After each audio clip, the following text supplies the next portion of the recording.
going to learn today, it's a Sicha of the Rebbe. It's a Sicha means literally a talk by the Rebbe, which means I'll be as brief as possible with the introduction, which means some concept, an idea that the Rebbe shared in a public meeting, usually in Shabbos, usually in the seventh day, etc. This particular one comes from the year 1977, which the Rebbe actually explained within a Hasidic discourse. And I'm not going to explain the deep difference between a Hasidic discourse and a talk. It's basically different levels of Kedusha, sanctity, that the Rebbe is sharing with us. And actually, the way it worked very briefly is that the Rebbe spoke probably for 5 hours, 6 hours. People memorized literally what the Rebbe said in those 5 hours. And then after the Shabbos, after Yom Tov, they sat down and they wrote down what the Rebbe said. And after, sometimes really past a long time, sometimes years, literally, they prepared, there was a group of people, they prepared what would be published. They gave it to the Rebbe. The Rebbe actually put notes and in and out, and then he said, okay, go publish this on my name. That means Rabbi, somehow your mic is not, it's different, different than other times. Which one? What? It's different. It sounds different. It sounds better or worse? Worse. Oh, maybe. Wait a second. What about now? That's better. Oh, I see. So my computer is going like, has its own. Oh, I know what I have to do. Wait, just give me a second, because I think it's a problem with Zoom. Just a second. All right, I got it. Because Zoom keeps on changing my microphone volume and things. So I just unchecked that. Okay, so you hear well? It's okay? Great, let's move on. So what I was saying is that not necessarily these particular words were pronounced by the Rebbe exactly as we have them, but certainly the Rebbe checked it, again put notes and said, this is my talk, basically. I even recall a story I heard from a rabbi that one of those that actually worked in the Rebbe's editing things and memorizing things, etc. That once they showed the Rebbe what they had prepared to be printed, and the Rebbe rejected it. The Rebbe said, no way, this is what I said. Like, you can't just write what I say. You have to, work on it a little bit, and then it's okay, because the way you talk, it's way different than the way you write. It's a normal thing. So if you're going to print something on writing, you have to work on it a little bit, not just what I say. So again, we're going to learn a talk, quote unquote, now we understand a little bit better what these words means, a talk by the Rebbe. This talk actually was pronounced in a completely different time of the year, like towards the end of the year, but they printed it in Parshat Noach. Parshat Noach, of course, is one of those parshas that talk about the whole humankind, because there were no Jews in the times of Noach. And in this particular one, if I had to summarize everything in just one phrase, which would not be a good thing to do, but anyway, let's do it. I would say like this: the completeness, the fulfillment of a non-Jew is through a Jew. That's what it means. That's what the Rebbe is going to actually tell us, which in itself, it's an important message on the side of the Judaism. Why? Because you go to Jews, and the Rebbe, of course, was talking to Jews, and you tell them, hey, why are you not helping the rest of the world to become better people? You just close on yourself and you just take care of yourself, and the rest of the people, I don't care. They're non-Jews anyway. What do I care? No, you got it wrong. You got it wrong. The whole world is going to be elevated, and of course, it's going to be a better place for the coming of Mashiach, etc. The whole world, but it depends on you. That's on one of the messages to the Jews, directly to the Jews. But there's another one to the non-Jews. You can check, you can learn, you can grow, etc. But you have to know that the real growth is through a Jew. maybe an example, we're going to learn why. Just bear with me. Maybe an example of this would be like those people that learn, that are really smart people. There are many of them, really, really smart people, and they learn by themselves, whatever subject it is. I don't know, medicine or whatever. They learn, and they really know, they really know the subject. But you know what? We want to go to the next level. You need a master. You need a teacher. Somebody that is really higher than you. I remember many years ago, one of my children wanted to learn music. And where I lived in La Plata, there was a master, like one of those big ones, like really, really a music master, big one. And, my inexperience, I asked him, would you teach my son music? Like really the beginning, piano, really, really beginning. And I love this guy. I haven't seen him in a while, but it's a very special person, really a music master. And he told me, look, I'll be honest with you. Take your son to somebody that is going to learn them, teach them, the most basic things and the most, etc. And when he already knows music, bring him to me. I'm going to take him to the next level. Like, okay, you can learn by yourself. It's fine. You can know many, many things and really develop yourself, etc. But there are levels. And to get to the next level, you need somebody that is already over there. And I'm not saying that Jews are over there that really know. No. That's not what I'm saying. What I want to say is like this. They have the potential. The Jews have the potential. You're going to know why. The Jews have the potential to reach a higher level. Does it mean that they are in a higher level? I have to be honest and say no. There are so many Jews. Most of the Jews actually don't know Judaism, don't know Torah, don't learn Torah, don't keep the mitzvahs. I don't like it, but it's the truth. So I can't be dishonest with myself. And there are many Jews that know. Okay, so in potential, yeah, they can reach very high levels. Who reached those levels? I don't know, but doesn't really matter. But the point is, again, the fulfillment, the real coming to your objective, or the objective why you were born of a non-Jew is through a Jew. And that's a message for the Jew and for the non-Jew, both. Now let's start. I'm not going to read the whole text. And to be honest, I prefer much more the Yiddish than the English. Not because I understand Yiddish better than English. The truth is that I understand English better than Yiddish. However, the original one is in Yiddish. The structure and the words, and I prefer much the original one. So I'm just going to read a few parts, and I'm going to show you in the English one that we have on the screen where we're holding. So let's start. First of all, the Mishnah. The Mishnah, I'll just point out a few things and words and phrases around. The Mishnah is a book of oral Torah. I know it sounds like a contradiction. A book of oral Torah doesn't make any sense. If it's oral, why it's a book? Okay, it's a whole story about it. And the very brief idea is that when the time came around the year 200 of the Common Era, when the time came that the Jewish people were forgetting the oral tradition, somebody, Rabbi Yehuda Hanasi, that was his name, a great sage in his times and in all times, etc., he wrote down most of the things of the oral Torah, and he wrote the Mishnah. And in the Mishnah, there's a part that is called Pirkei Avos, the ethics of our fathers. There's a whole big argument between our sages. What's the objective of this tractate of the Mishnah? It has all kinds of things, and very interesting behaviors and things, etc. Within those things comes an interesting phrase, which is actually composed of many parts. I'm not going to teach all the parts, just the ones that are important for us. Beloved is men. Men means like all the humankind, everybody. And of course, I'll just repeat this. I said it so many times, but just in case, man, woman, everything is the same. We're talking about the human being. So, beloved is man who was created in the image of God. An additional love was made known to him, as it is the fact that man knows that he was created to the image of God. That's an additional love, something more that God gave him, because it says, the verse says, God made man in the image of God. Okay, very nice. Now, what does it mean, men? Does it mean Jews and non-Jews? Maybe only Jews? Maybe only non-Jews? What are we talking about?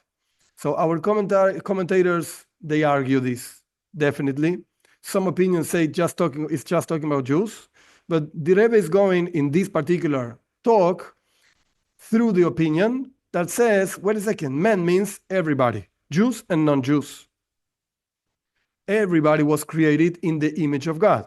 So parentheses, even if one at some point heard here, there, whatever, that Jews consider non-Jews like animals, I'm sorry, you're wrong. That person is wrong, because animals were not created in the image of God. Like the verse doesn't say that, and man was created in the image of God. So it's a completely different thing.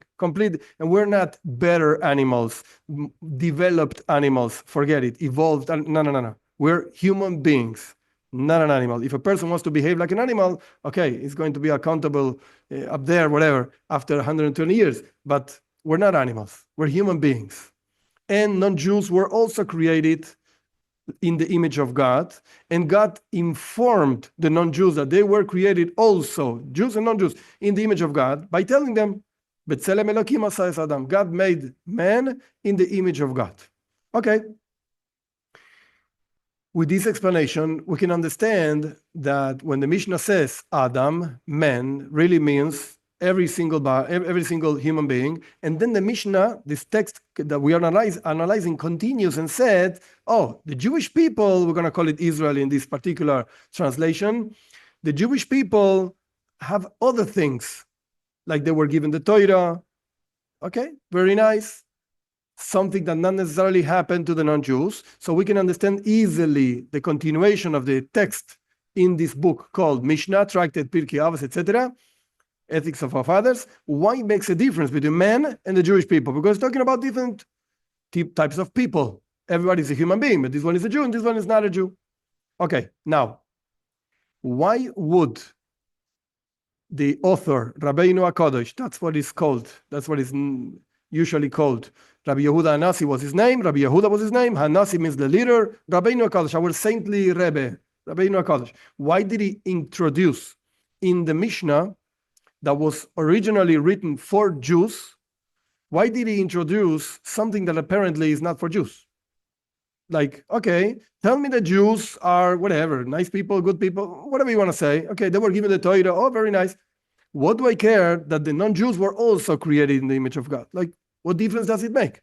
If you're writing a book for Jews, talk to Jews. If you're writing a book for non-Jews, talk to non-Jews. Why do you mix up things? Why do you mix up things? So the Rebbe answers simply, because the Rambam lived in Spain, year 1100s. He passed away 1200 and something. So the Rambam writes, when he writes the laws of the non-Jews, B'nei Noach, the Rambam writes that Moshe Rabbeinu, Moshe, our Rebbe, he was commanded to compel all the people of the world, that means every single human being, to keep the 7 commandments of B'nei Noach, of the sons of Noach. So, okay, there's a teaching in a Jewish book for Jews. Why? Because the Jews have to go and teach the non-Jews these laws. So you have to tell the Jews, hey, you're not teaching a dog and a cat. Wait a second, you can't teach a dog and a cat to behave properly, whatever. You're teaching a human being and not just a regular human being. Yeah, wait a second. He was created in the image of God. So you should be respectful and you should teach him, etc., whatever the message is. Okay, the 7 laws. Okay, go learn it somewhere else. And to the point that there's a specific feeling, so to speak, of being beloved by human being. I mean, God loves every single human being because he created them, every single human being, to his image. And he actually informed everybody in the Torah, in the text of the Torah, I created, says God, of course, I created man in the image of God. Okay, very nice. However, the Rebbe goes a little bit further, so to speak. Let's go to the second chapter, so to speak. In the second chapter, the Rebbe tries to go deeper in what does it mean, the image of God, which is the word actually tselem over here. What does it mean in Hebrew, the image of God? What is that? And the Rebbe brings an explanation from his father-in-law, the previous Rebbe, And his father-in-law says that this idea of tselem, the image of God, that of course God doesn't have any images. So what does that mean that man was created in the image of God? That means something that we're going to call nefesh sichlis, the intellectual soul. Intellectual soul. This is found also by non-Jews. Therefore, from there we can see, just a second, I lost the place.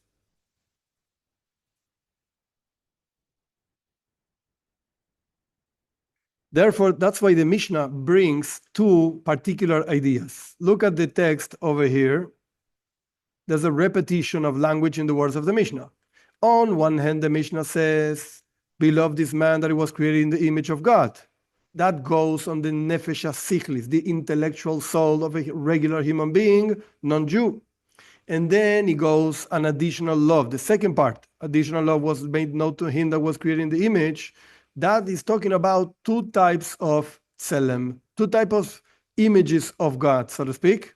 One of them is the intellectual soul in the general human beings. And then there's the intellectual soul of a Jewish people. It's two different things, two different types of intellectual soul that, of course, the objective is to try to understand what's the difference, how does it express itself, etc.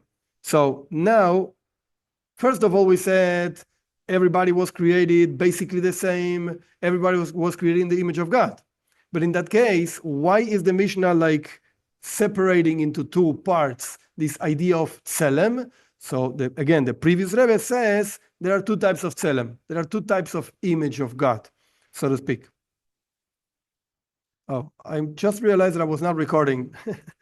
I hope you were recording. All right. No, things happen. Okay, let's move on. Now, according to this explanation that the previous Rebbe offered, again, that there are two types of tselem. One is of the non-Jew and the other one is of the Jew. The Rebbe asks a question, a simple question, not such a deep question. And the question is like this: why is it necessary to put, again, into a book that talks to Jews, the idea that there's a difference between the tselem, the image of God, within the Jew when compared to the image of God within the non-Jew? Like, what difference does it make? In the words of the Rebbe, why is it important in this thing that man is chaviv, is beloved, because he was created in the image of God, which is talking to Jews, so to speak? Why is that important when we're talking about a B'nei Noach, a non-Jew, that has to keep the will of God, because that's what we learned from the Rambam, from the idea of the 7 laws, etc., etc. Why is it important to mention this difference when talking about Jews? Like, you could just mention that man was created in the image of God and just move on. Like, why make this difference and inform this difference to the Jew? There's no need for that. Even if you want to tell me that the Jew has to teach the non-Jews, you can teach me this. You can tell me this information in a different way. You don't need to make a difference between the Mishnah itself in two different paragraphs. Beloved, this man is beloved, it's stronger love, etc. Why is it necessary? So I'm just going to jump a few parts in order to make it easier to understand. Let's move on to the 4th chapter. I assume that you learned the text, and I assume that even if you didn't do it, you can do it later. And then hear the class again and try to understand. Let's move on. What's the difference between the intellectual soul of a Jew and the intellectual soul of a non-Jew? In order to understand this, the Rebbe goes into a definition that the previous Rebbe mentioned. And the previous Rebbe says like this: look, the intellectual soul of a Jew strives for something spiritual, looks for something spiritual, like wants to move on, go on with life in a higher way, so to speak. Within the intellectual soul of Israel, it feels a spiritual refinement, Like it's part of the nature. It's not because of the merits of the Jewish people. No, that's the nature God created. And even though it is human intellect by nature, and usually human intellect is actually self-centered, however, still it has a unique attachment to spiritual refinement. That's the definition the previous Rebbe gives on what is the soul of a Jew, the intellectual soul of a Jew, which is not the case with the intellectual soul of a non-Jew, which is coarser understanding. What does that mean? It doesn't mean that there's fools. No, no way. There are so many, even more than Jews, very, very intellectual and very intelligent non-Jews. We're not talking about that. We're talking about what's the feeling that this soul strives for. What's the way this soul understands things? As is explained in many places, and you will see the difference in a minute. It's very interesting. External wisdoms, I'll explain what this means in a minute, often leads a person to a sense of self-importance and even crudeness. What is it talking about? What is external wisdoms? In the world of the Torah, external wisdom means anything else that is not Torah. Call it mathematics, call it astronomics, call it whatever way you want to call it. Usually leads a person to a feeling of self-importance, a feeling of egotism, like me. I understand. I know. That's the nature of intellect. We're not talking about something bad, because that's the way intellect functions. I understand things, and you can understand the same thing in a different way, completely different way.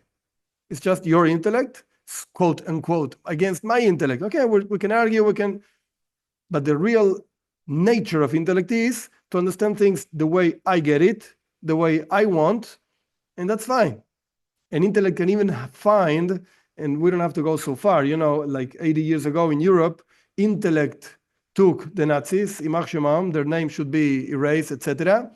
Intellect took them to a place where they had to kill, they understood that they had to kill a certain amount of people because they were Jews or black or this or that. And that's where intellect, like pure intellect. Why? Because intellect understands things the way it wants. According to my ways, according to my understanding, according to my axioms or whatever. And it's pure intellect. That's why the Rebbe is bringing over here the idea of the previous Rebbe, that there's a certain sense of self-importance and even crudeness that intellect, pure intellect, can lead to. Okay, that's the difference, and we'll see a deeper explanation of this in a minute. That's the difference basically between the intellect of a Jew that has this kind of spiritual refinement and attachment to spiritual refinement, like striving higher, and the intellect of a regular person, a regular human being, might be very intelligent, doesn't matter, has some sense of self-importance. However, the Rebbe is not like satisfied with this explanation. Why? The role of intellect is to clarify truth. Like, tell me the real truth of something. That's pure intellect, without any inclination, any bias, so to speak. And therefore, the thing of intellect is to strive higher. The spirit, like the verse says, spirit of man ascends upwards, different than an animal that descends downwards. So how can it be that there is such a thing of intellectual soul going low, going down? We just explained the difference between, in these two paragraphs, the difference between the intellect of the Jew strives high, the intellect of the non-Jew goes down. Wait a second, that goes against the idea of intellect. The very main thing of intellect is to go up, clarify truth, go higher. So why are you saying that this intellect it's different? Why would be the difference? Intellect is intellect. What do you mean? A Jew, non-Jew, what do I care? Do you have a brain or not? That's the only thing I should be asking. What's the difference? Why is there a difference? So the Rebbe explains like this. The intellectual soul, even of a non-Jew, its purpose is not emotions. What does that mean? There's a very strong relationship between mind and emotions, mind and heart. the mind should be actually guiding the heart into the right place. Sometimes it doesn't do a good job, whatever. That's what the mind should be doing. The thing of intellect by itself is not, its purpose is not to guide the heart. You could have intellect just by itself. Even if it's not applicable, a person might learn something because it's interesting, because he wants to develop the brain. It is intellect for the matter of intellect itself. So again, why there should be a difference between the intellect of a Jew and the intellect of the non-Jew, and the intellect of the non-Jew causes a sense of egotism and coarseness. Why? I don't get it. This is what the Rebbe is asking on the explanation of his father-in-law, the previous Rebbe. And the explanation is as follows. I'm not going to follow the Yiddish because it's going to be so difficult. So let's just go with the English. The intellect's ability to strive higher than itself is connected to the person's disregard for themselves and the personal inclinations, self-nullification. When is real intellect inclined towards the truth? When it leaves itself on a side. When you're able to do this, then you really get intellect, pure intellect. And because the mind of the intellectual soul deals with worldly matters that are inherently egotism and self-existence, therefore arises in the mind a sense of egotism and self-existence. So the Rebbe is explaining with this, basically, and he's going to mention briefly later in different words. But the idea is like this. Why was a Jew created? And why was a non-Jew created? And the Rebbe mentions this in other talks also. What's the purpose of each one of them? And the idea is that the purpose of a Jew is to strive high, connect to God. The purpose of a non-Jew is to have a righteous and moral, ethical world. You hear the difference? The difference is that one points up and the other one, not in a bad way, points down. And why am I saying not in a bad way?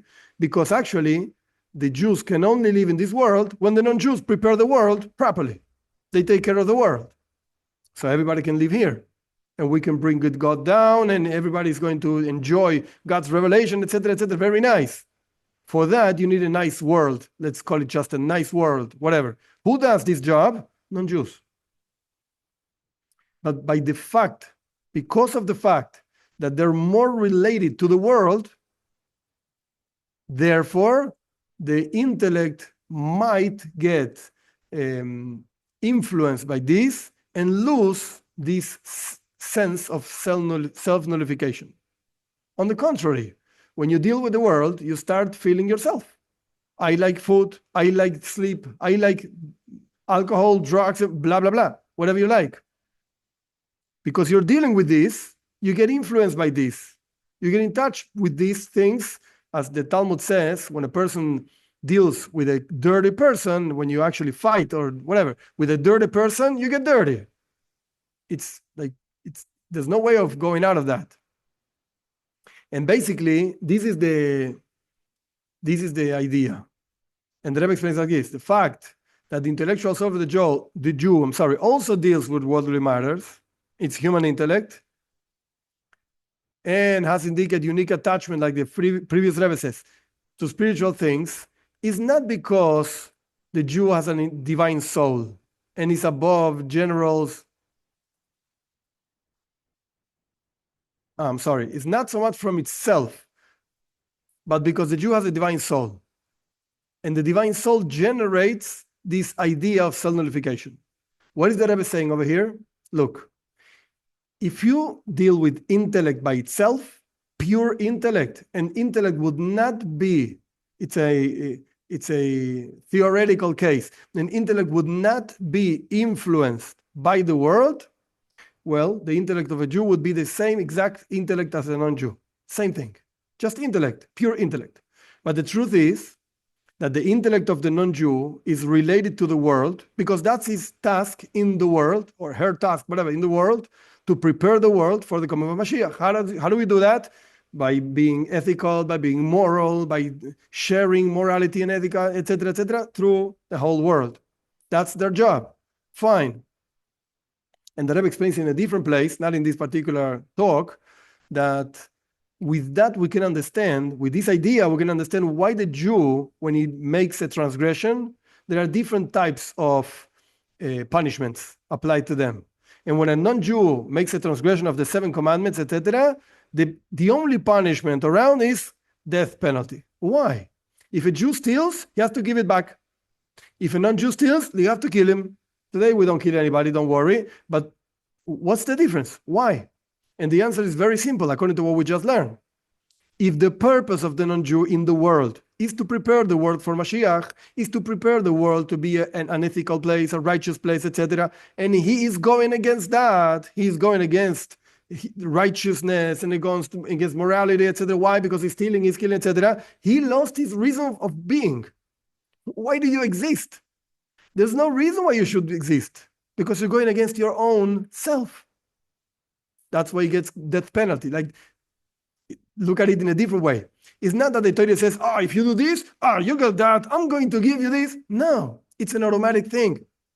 It's an automatic result of the person losing the reason why he exists. You exist here to bring morality, and you act unmorally. That's it. You lost the reason why you exist. There's no reason why you should exist. That means death penalty. That again, today it doesn't apply, but that's what it means. Death penalty. So what do we have until here? The Rebbe is going to show this in the Mishnah, what we just explained. But what do we have until here? We have basically 2 types of tzelem. We have the tzelem of the Jew and the tzelem of the non-Jew, the image of God of the Jew, the image of God of the non-Jew. We explained that the image of God is the intellectual soul. What does that mean? It's a part of the soul that takes care of intellect, pure human intellect. Not more than that, not less than that, etc. No connection to any divine things or anything. And the previous Rebbe said, wait a second, the intellect of the Jew goes up, the intellect of the non-Jew goes down. Why is that? Intellect is intellect. What's the difference? And the answer that Rebbe gave, wait a second, the Jew has an additional thing. God injected in the Jew something more. And that something more, which we call it divine soul, it's explained in different places. It's over here, the divine soul, that generates in the intellectual soul of a Jew that it looks up. Is it by nature of the intellect of the Jew? Like, ask it from a different point of view. Are Jews more intelligent than the non-Jews? It's a stupid question. I'm sorry. You got it wrong. We're all human beings. What do you mean? There are stupid people and they're Jews, and very smart people and they're non-Jews. And the other way around also. So what do you mean? It doesn't make any sense, your question. We're just human beings. But wait a second. Why is the intellectual soul of the Jew functioning differently? Because he has a divine soul. Okay, we can argue hours. What's a divine soul? We can talk about it. Okay, that's fine. This is not the point of this particular talk. But the point is that he has a divine soul. And that affects his intellect. Now, let's move on to this paragraph over here. The Rebbe is going to explain what's the difference between the tzelem, the image of God that a non-Jew has, and the tzelem that a Jew has. The beloved, in the language of the Mishnah, the belovedness of the sons of Noach stems from the intellectual soul, the tzelem that is within them. This paragraph is like not difficult, but it's a little bit subtle. So pay attention. Again, why does God love the non-Jews? Because they have a tzelem. Wow, you were done in my image, says God, of course. You were done in my image, I love you. Again, the belovedness of the sons of Noach stems from the intellectual soul, the tzelem, that is within them. Now, what about the Jew? It's different. It's the other way around. What about the Jew? The belovedness of the Israel of the Jew, which is connected to the tzelem in them, is not because of the tzelem. It's the other way around. Because they are loved, then again, Hashem gave them tzelem.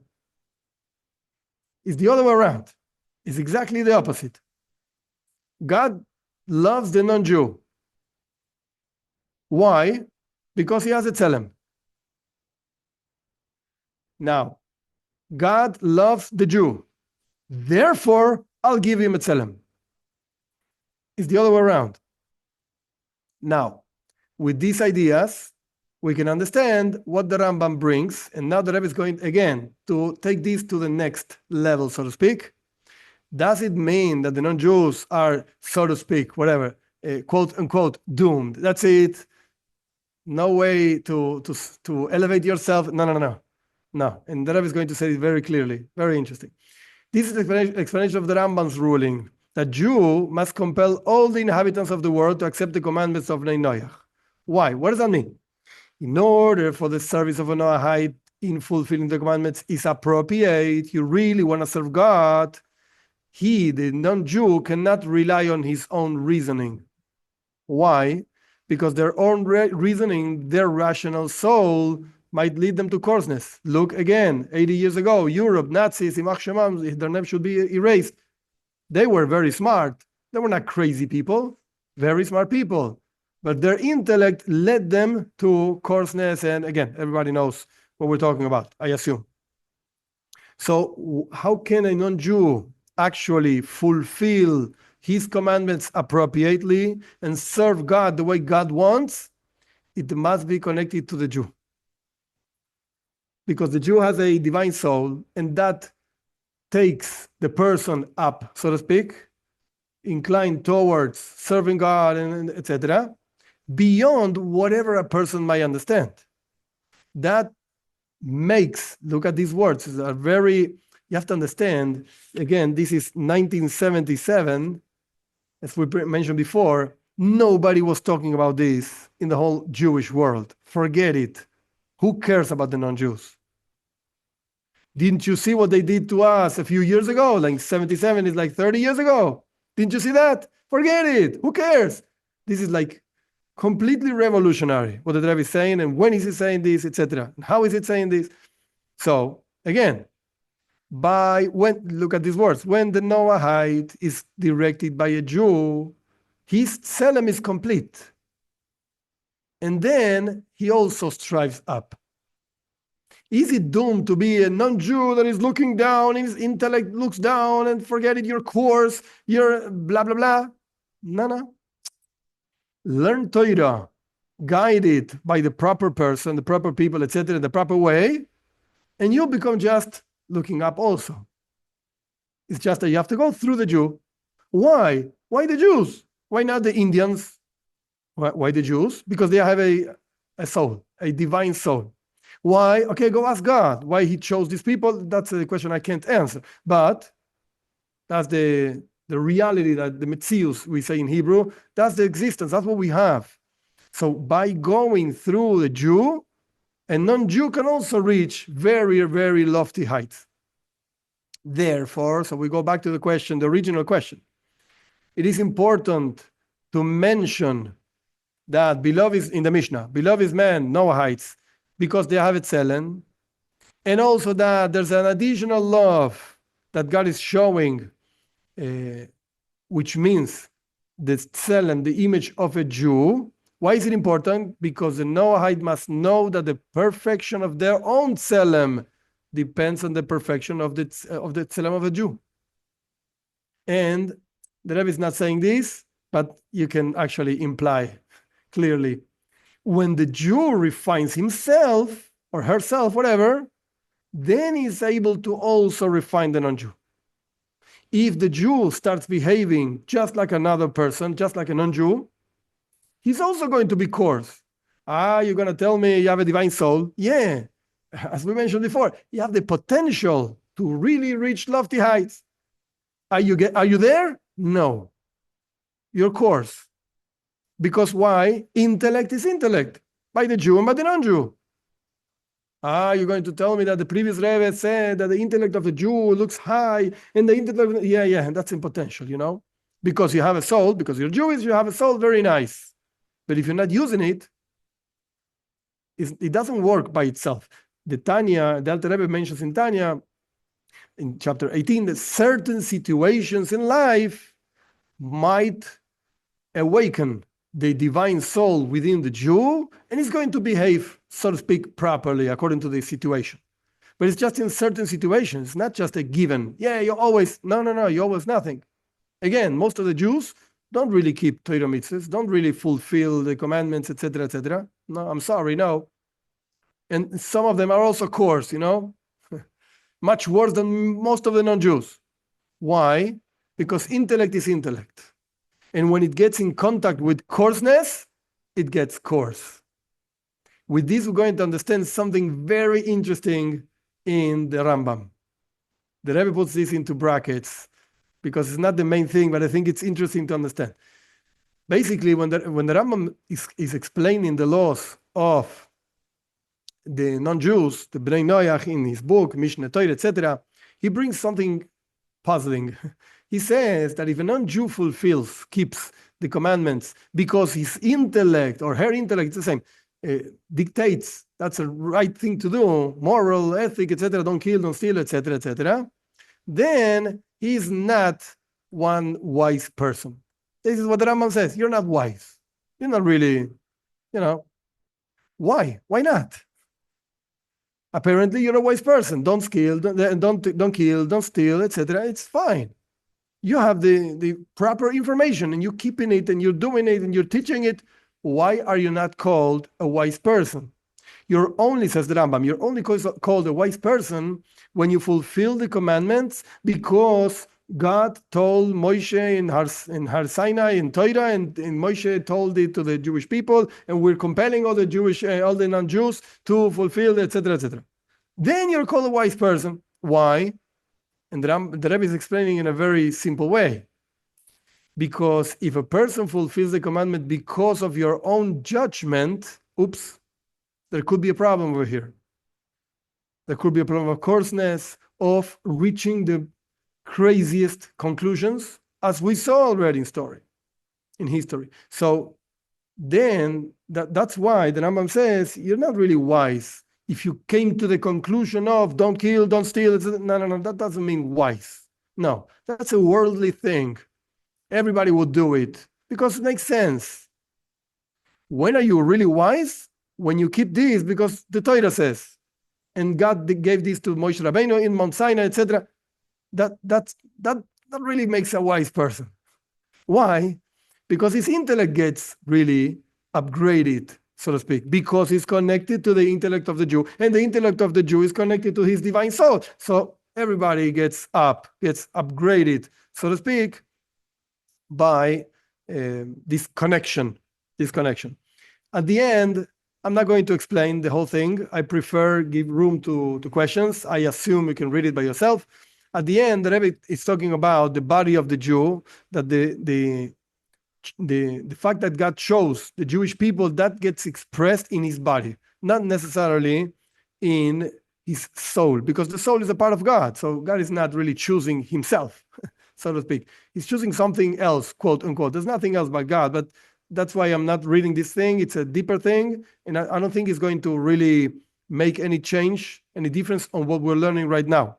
The main point of this whole talk of the Rebbe is, again, the non-Jews get elevated into very lofty heights by being connected to Jews, by learning from Jews, by learning Torah in the proper guidance. That makes their own intellect not be so influenced by the world, so to speak, the coarseness of the world, etc., just like the intellect of the Jew. By the Jew is not such an avoid, it's not such a work, and it's not such a merit, because God gave him the soul. What do you want from me? I didn't do anything. I was just born, whatever, conversion, whatever the case is. By the Jew, it's an avoida, it's a work. By the non-Jew, it's a work. And it sometimes takes time, and sometimes it's difficult, etc. But the reward, so to speak, in fulfilling yourself and really becoming complete by yourself is so strong and so high that it's something you should actually strive for.